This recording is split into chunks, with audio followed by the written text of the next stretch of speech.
Could this be the end for President Mugabe? Zimbabwe's leader remains defiant despite demands that he go. The ruling party begins the process to impeach him. I'm Imran Garda, and today's newsmaker is Robert Mugabe. After almost 4 decades at the helm, the party Mugabe helped found has now begun proceedings to remove him from office. That's after a deadline for him to resign came to an end. The new leader of the ruling party has urged him to step down immediately. But so far, the 93-year-old has ignored the call. Mugabe called a cabinet meeting on Tuesday, but most ministers refused to turn up. Now his once closest allies are taking steps to have him stripped of power. In the impeachment motion before Parliament, ZANU-PF calls Mugabe a source of instability. They say he's shown disrespect for the rule of law and is responsible for the nation's economic tailspin. Add to that the thousands on the streets calling for his ouster, and the once powerful leader stands almost alone. Abandoned by his party and military, it seems his time as president could soon be up. Comrade Mugabe has been formally notified of the decisions this morning.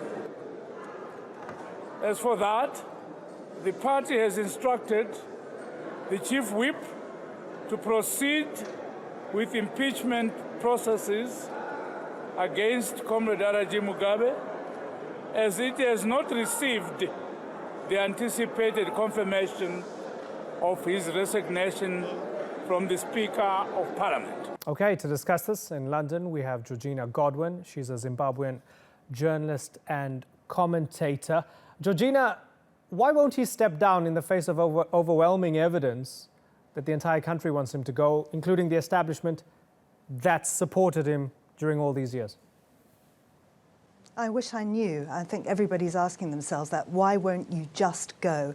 I mean, he's always said, I'll do what the people want. If the people demand it, the people have voted for me. He kept saying, when clearly they didn't, but he is just not doing it. Now, I imagine the scenario is that there is some kind of arrangement that he will go with some kind of dignity at Congress. At least that was the plan. But of course, the longer this goes on, the less of even a shred of dignity remains for the man. If he had stepped down, he could have got away, I imagine, with many things intact, keeping his vast fortune, perhaps even been allowed to live in Zimbabwe.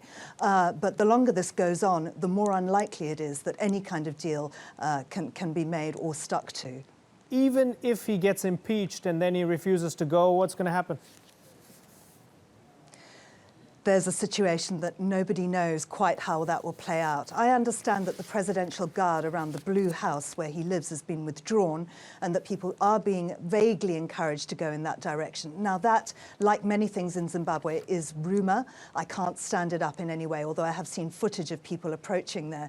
People are getting quite angry, and there's also the war veterans to take into account. These are, of course, veterans of the Liberation War, and their leader, Chris Muchvangwa, has been calling for action, and he has a reputation, as do the war veterans, of taking matters into their own hands. So I really hope that it doesn't come to that. We Zimbabweans, as a people, are very peaceful, and I really hope that nobody feels that they would go on the streets. But looking at the scenes outside Parliament and outside the hotel where Parliament's now sitting because it wasn't big enough, there are many, many people there, and they are very, very emotional. Yeah. Is it a bit bittersweet for you and many others, because nobody wants to support a coup, even though the army doesn't call it a coup? Nobody wants to be supporting a coup, but when you think about it, it's Robert Mugabe who's been in charge for 37 years and in the process has wrecked the economy. Absolutely. I wouldn't say nobody wants to support a coup. I think at this point we'd all support anything that just got the man out. But clearly what we don't want is violence. And the wording around the coup has been very, very specific because, of course, once you start saying that C word, then SADC and the AU can get involved because clearly it's not constitutional. That's why in the letter that purportedly came from Emmerson Mnangagwa today, which laid out exactly what had been happening, he really played down the role of the army and indeed that's what's been happening all along.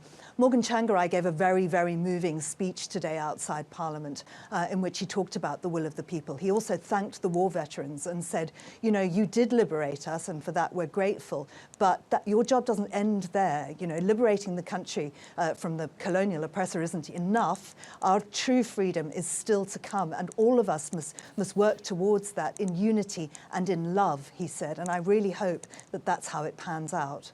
Can the army be trusted to usher in democracy? And that's the key question. Nobody knows. We're really, really hoping that that's the case.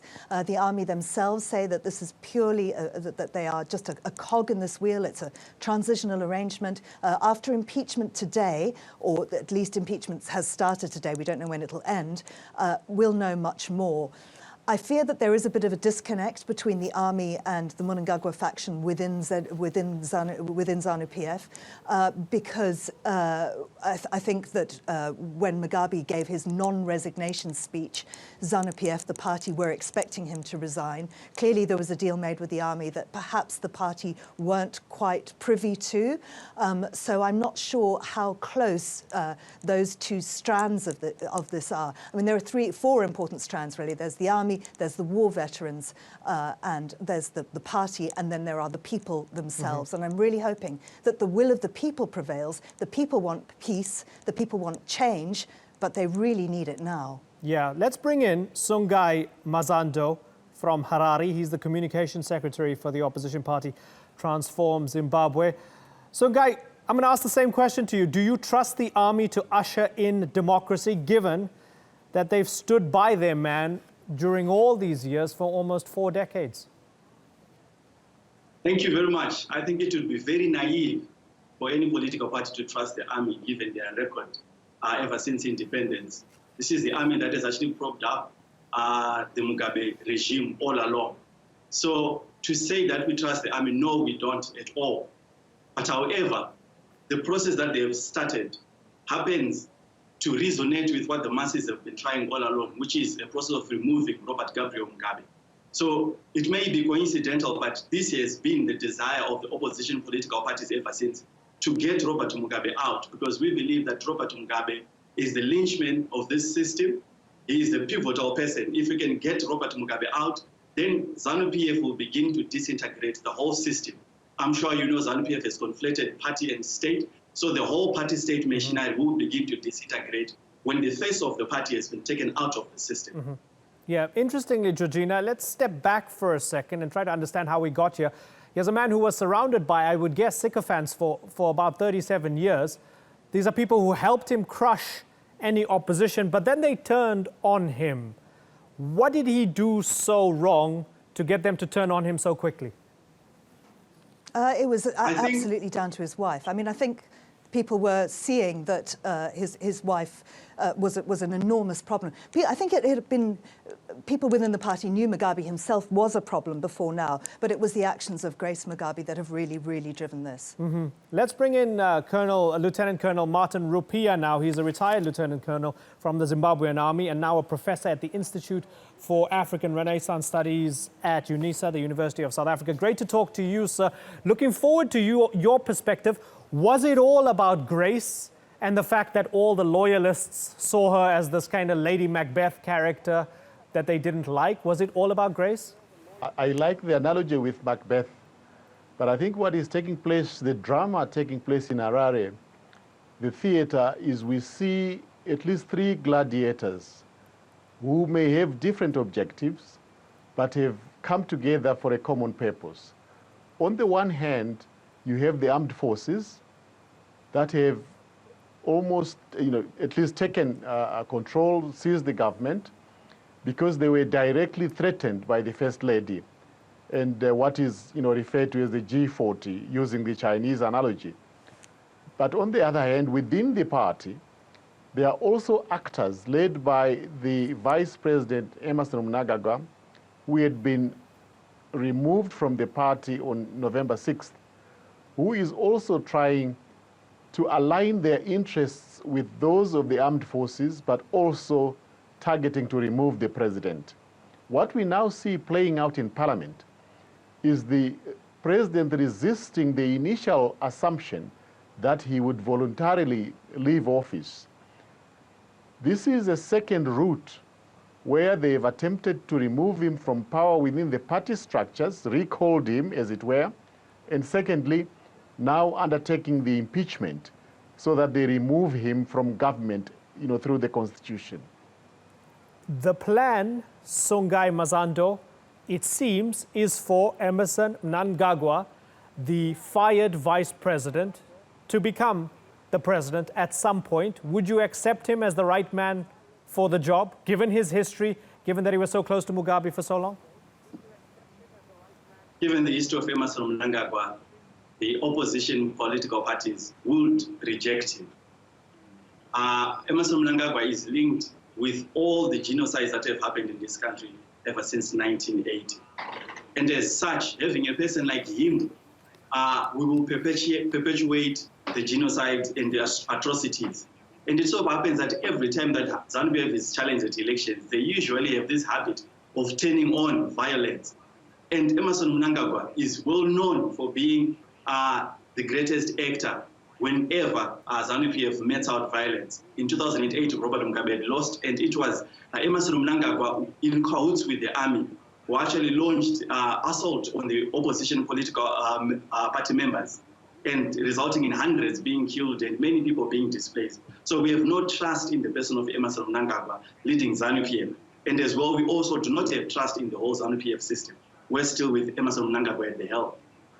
Georgina, are you as cynical and skeptical about the role of Mnangagwa going forward, and if he has a role to play in this transition? Look, there's no doubt that he absolutely has blood on his hands, but I don't think there's anybody in that ZANU-PF headquarters that isn't guilty of some crime. Right now, though, we absolutely need a change. And the end goal here is free and fair democratic elections. We have a small window now during this impeachment process where the opposition is in a position to make some demands like electoral reform, like security service reform. It also is an opportunity for foreign players like China to come in and say, fine, we'll support you and get the economy back on track, but we need to see democratic elections. And I think every single Zimbabwean wants that, whether they support Emmerson Mnangagwa or not. What we want is the will of the people to prevail, and that means getting our election system right and then going for a proper election so that we, Zimbabweans, get the leaders that we deserve, finally. Yeah. Martin, there's a theory, it could be a conspiracy theory, that the generals who conducted this coup that wasn't called a coup were supported by the Chinese, that General Constantino Chiwenga is China's man. Is there any truth to that? Well, yes and no, in that, of course, since independence, or even before, ZANU-PF was trained, supported by China, and certainly the relationship with President Mugabe was a unique relationship. General Chiwenga, when he took action, was in fact returning from what they call a normal relationship or dialogue with China. So China has interests, in what takes place in Zimbabwe. But I don't think they are dominant to the extent that they want to influence the succession. There are a number of interests, including the generality of the Zimbabwean people, ordinary people, oppressed over the last, nearly 40 years, and simply, hoping that, there is going to be fundamental change. There are, other actors that, of course, will be asked to come and assist. The institutions, in fact, the state in Zimbabwe has been hollowed out. The institutions have been subjected to the executive, influence, and all of that, must be recovered. But it is important that we begin to assess that as we are going into a period of change, who and what are the key actors that come onto the table. Mm-hmm. And we are hoping that the succession battle, for now confined within ZANU-PF, will itself open it up for other players, to come on board. Okay, yeah, let me get two final comments, one from Songai and one from Georgina. Let me start with Songai. What do you want to happen next, in the next week or so? I think the impeachment can be expedited if there's political will. I think the impeachment can be expedited. It is my sincere hope that the opposition actors and those in ZANU-PF will expedite the impeachment so that if Robert Mugabe is going to launch a challenge, let him do so when he's already outside of office. So my number one desire is to see Mugabe out of office via an expedited impeachment.